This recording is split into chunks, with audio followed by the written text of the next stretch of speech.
Amy here at Midland Honda, and the moment that we've been waiting for here in anticipation is finally arrived. We have the 2023 CR-V remodels on the lot. So today we're going to look at the new 2023 EXL and the old 2018 EXL and compare some of those differences so that we can see what's changed. Let's check it out. Let's start at the front of the vehicle. The 2018 EXL model has a lot of chrome going on here. It's more of a sloped, shorter hood, a little bit more rounded. This is pretty modest looking, but very nice. And then we look over here to the new model.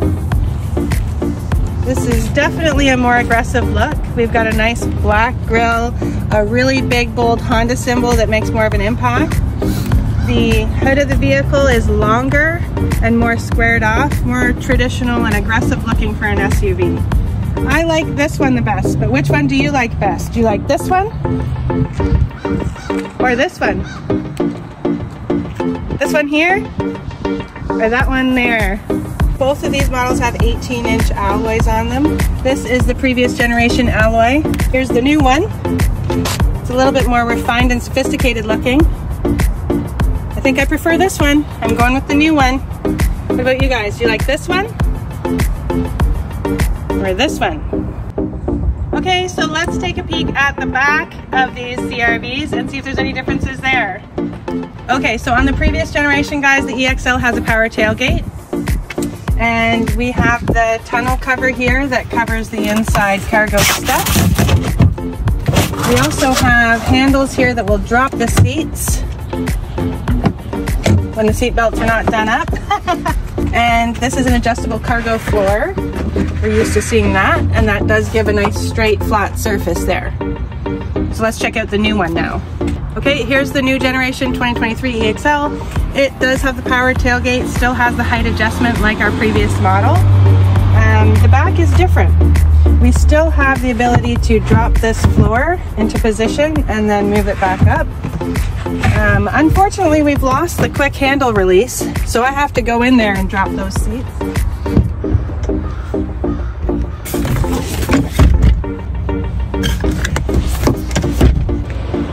Okay, so we still have tons and tons of cargo space, but you can see it's no longer flat. We do have a little bit of a hump there. Not sure how I feel about that. That might be something that I favor the old generation with. Okay guys, we're gonna work our way up from the back, so let's get in the back seat. So this here is the previous generation. It's leather inside. It has heated seats on the left and right.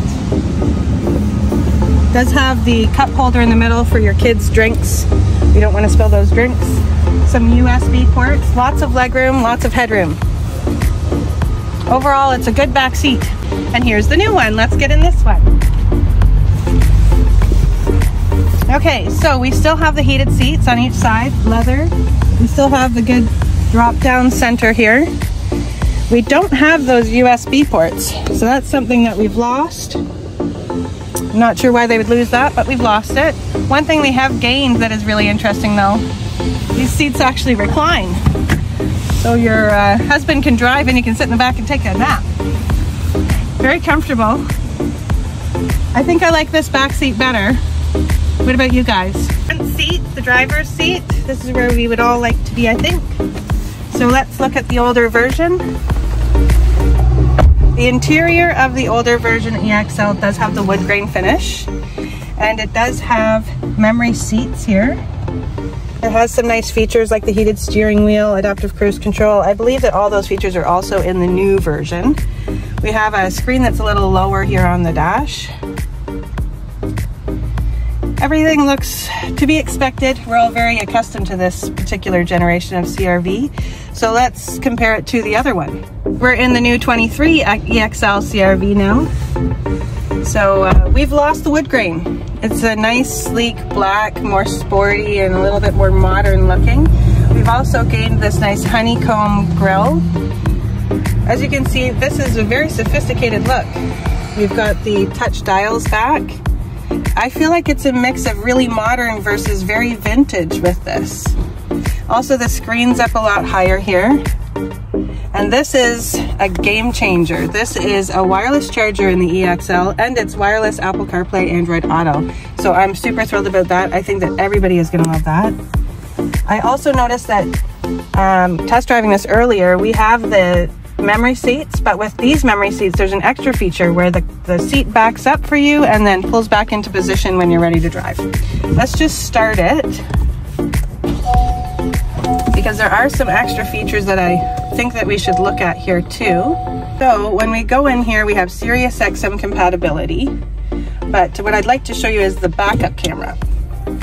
Our backup camera always had this 3 views with the dynamic guidelines and the fixed guidelines, but this is a new feature for the CR-V. This is a rear cross traffic monitor. So if there's something coming from either side of the rear of your vehicle when you're in reverse, you're going to get a beeping alert and an arrow telling you which direction something's coming from. So you will not be hitting anybody in the parking lot with this version. I think that's a bonus. Also, there is a new driving mode. If you go down here, there's a drive mode switch, and I can switch it between Econ, Normal, and Snow mode.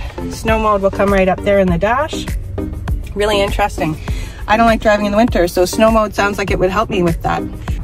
Okay guys, I'm curious to see what you think. Do you prefer the interior of the older CR-V? This one? Or is it the new interior that really gets you with this one? Do you prefer this one or this one? Okay guys, we've looked at a few of the differences. There are actually more differences than what I've shown you today. I think that it would definitely be worth you guys coming in and taking it for a ride, and we can go over everything with you. I'd be happy to do that. I think overall, the previous generation CR-V is a little bit more rounded. We're all very used to it, so maybe I'm getting a little bored of it, but it's very rounded and it's kind of minivan to me. And then if we look at the shape of the new one, I feel like this one is a little bit more squared off, a little bit more aggressive looking, a little bit more traditional SUV, and I'm a big fan. So I'm super curious to see what you guys think. So let me know what you think in the comments below. Do you prefer the old generation or the new generation?